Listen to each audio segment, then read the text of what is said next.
Como fazer um pão caseiro extremamente fácil e delicioso? Fica muito macio e o melhor de tudo é que a maior parte do trabalho é do fermento.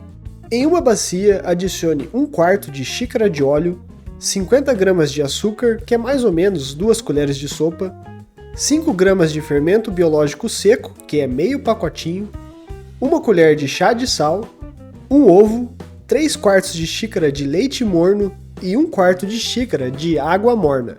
Com um fouet ou um garfo, mexa os ingredientes até dissolver bem os sólidos como o fermento e o açúcar e quebrar bem o ovo. Agora é só adicionar a farinha. Para essa quantidade de ingredientes, que forma 2 pães de forma grandes, vai 500 gramas de farinha. Adicione em 2 etapas e inicialmente vá misturando com um garfo, pois a massa ainda é muito mole e pegajosa para sovar. Depois de adicionar a segunda etapa da farinha, comece a sovar até incorporar tudo em uma massa muito macia. Se for mais fácil para você, como foi para mim, tire a massa da bacia e sove sobre a bancada.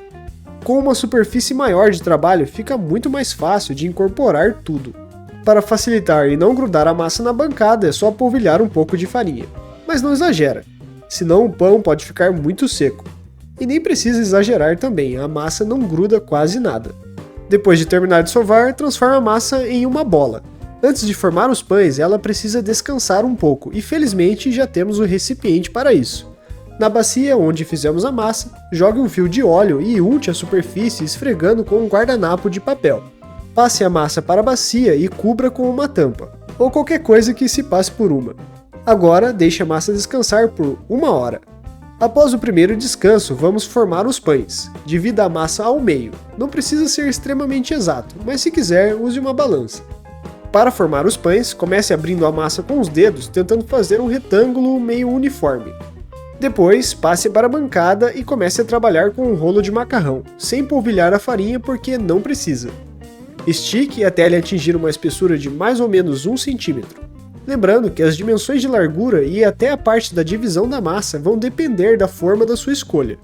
Com a massa aberta, comece a enrolar de forma que fique firme, mas sem apertar muito.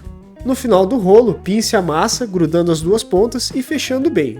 Isso vai evitar que o rolo abra durante o crescimento e enquanto ele assa.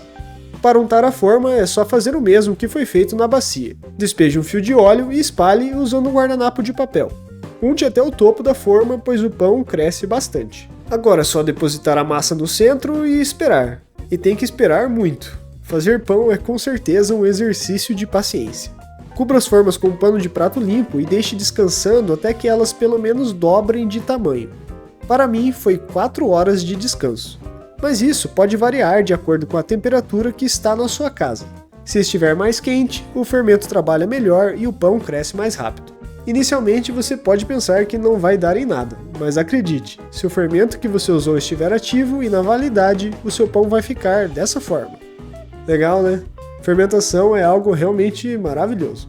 Agora leve a massa para um forno pré-aquecido a 200 graus por mais ou menos 30 minutos, ou até dourar o topo. Ao tirar do forno é só desenformar. O certo mesmo é esperar esfriar um pouco, mas com pão quentinho é impossível. Se o pão estiver um pouco grudado na forma, é só usar uma espátula mais maleável e fazer movimentos leves para desgrudar. Depois é só virar a forma. Para a casquinha ficar mais macia, é legal pincelar um pouco de manteiga ou leite. Se você quiser que ela fique mais dourada, pincela um pouco de gema de ovo antes de colocar no forno. Essa receita é fantástica. Qualquer pessoa consegue fazer e o pão fica muito bom e extremamente macio. E não precisa de nenhum maquinário diferente, só de paciência mesmo. Eu achei essa receita lá no conhecido Tudo Gostoso e foi compartilhada pela Elaine. Muito obrigado, Elaine.